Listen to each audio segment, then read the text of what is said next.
माननीय तहसीलदार साहेब पाथर्डी यांना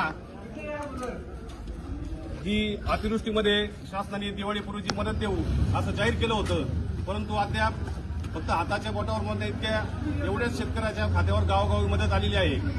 परंतु खूप सारे शेतकरी म्हणजे जवळपास 90 ते 95% शेतकरी या शासनाच्या मदतीपासून वंचित आहेत.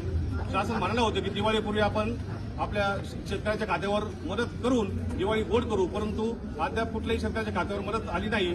त्यासाठी आम्ही आज आमचे शेतकरी संघटनेचे बाळासाहेब गर्जे असतील, रमेश कत्रे असतील, आमचे सामाजिक कार्यकर्ते मित्र आदरणीय किसन आव्हाड असतील, अशा तालुक्यातील सर्व सामाजिक कार्यकर्ते, शेतकरी नेते यांच्या माध्यमातून तहसीलदार साहेबांना आत्ताच भेटलो आहोत आणि तहसीलदार साहेबांना आम्ही प्रश्न विचारलं की आपल्या तालुक्यामध्ये किती शेतकरी जे पंचनामे झाले, किती शेतकरी हे सरकारच्या अनुदानासाठी पात्र आहेत आणि आपण आतापर्यंत किती शेतकऱ्याला या ठिकाणी अनुदान जमा केलं आहे. परंतु तहसीलदार साहेबांनी आम्हाला त्याची आकडेवारी बिलकुल दिली नाही.